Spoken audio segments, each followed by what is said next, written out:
To pick up 4 or 5, I guess, big points. The first one, of course, is that for people working in the sector, our fundamental challenge still remains. We have to be able to transpose the urban or urbanization or cities, or whichever way you look at it, from the realm of being a challenge to an opportunity. That project has just begun. And I think that's going to be the fundamental challenge that we have over this plan in the next few years.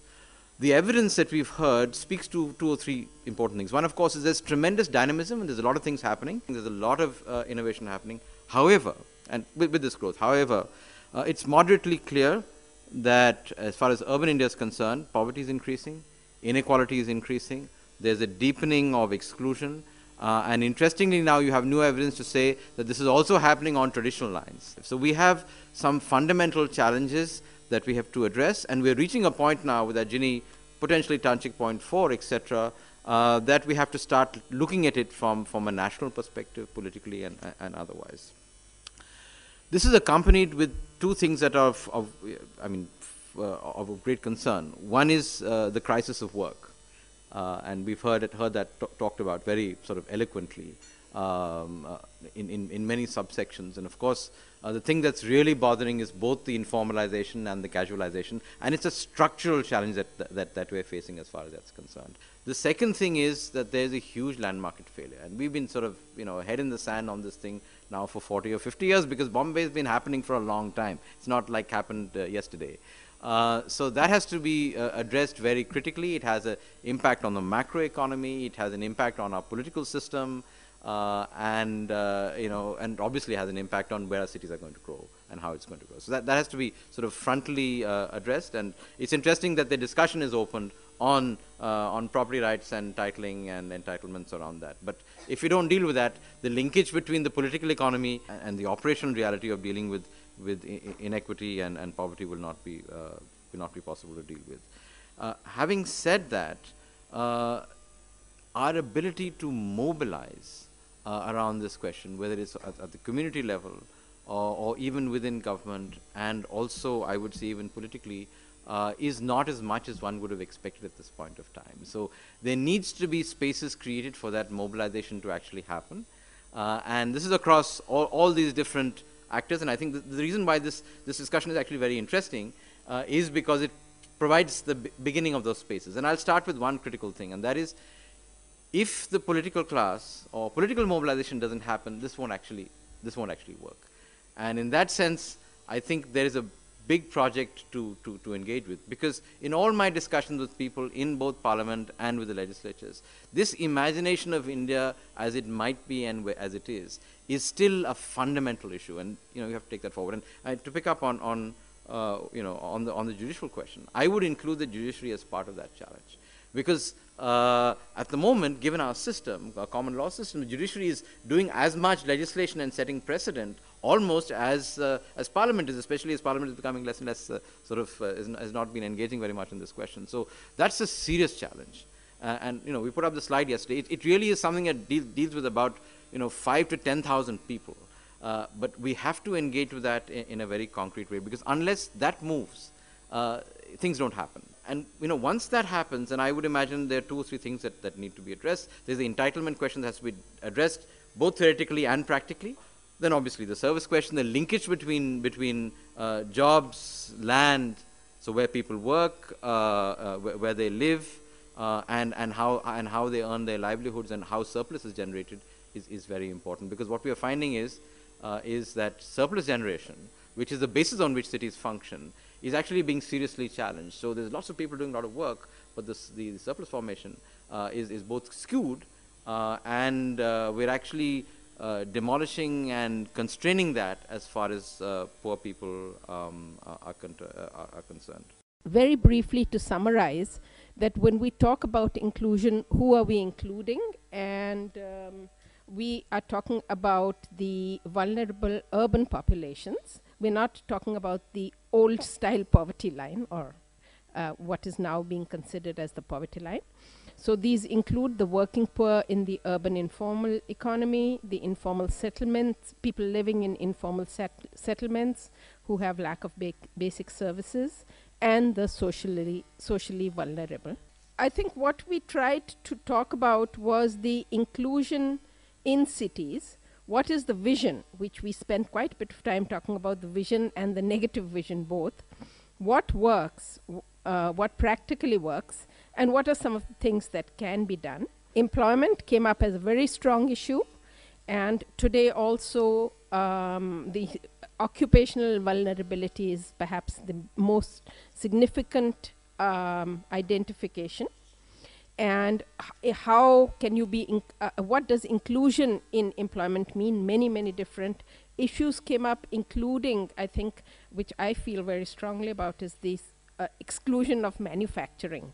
The second point that came up a lot was housing, and especially basic infrastructure, water and sanitation, and a move towards in situ regularization, giving property rights through in situ, basic infrastructure in situ, and delinking it perhaps from the complete property right. The third thing was the social services and the basic needs. So social services, when we talk about that, it's basically the provision of schooling and health. And yesterday we heard about a possibility of social development zones being part of the ROI and the development of slums. But there are major questions which we did not go into, but which were touched upon on the provision of schooling and education.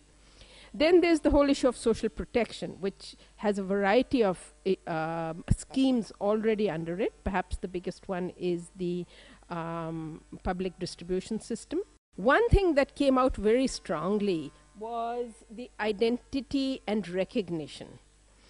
And then, of course, was the issue of voice, community-based organizations influencing policies, letting their needs be known. And finally, I saw it very strongly in Amarnath's presentation, which was the public resources. When DDA and the MCD, etc., own 75% of the land where people are living, then how is that public resource used?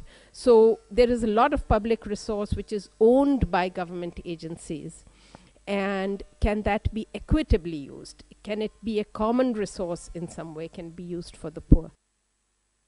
Ravi and Jessica's presentation made the point very interesting, very clearly. There was a graph which showed allocations for rural areas and allocations for urban areas from the Planning Commission. And rural was totally on the left, very high, and urban on the right towards, I mean, I forget how much it was, but it's enormous. So clearly India has to correct this imbalance, because the future of India is not in the rural areas, it is in the urban areas. That's where employment will be generated, GDP will be generated, wealth will be generated, and depending how India meets this challenge, means prosperity and welfare for many people, or the opposite. As Bimal Patel's perspective on urban planning were extremely powerful and extremely important, and India needs a revolution in urban planning. And I don't want to offend the engineers, but it has to be taken away from the engineers, and it has to be given to people who can think more in system and social system, in the dynamics of social systems.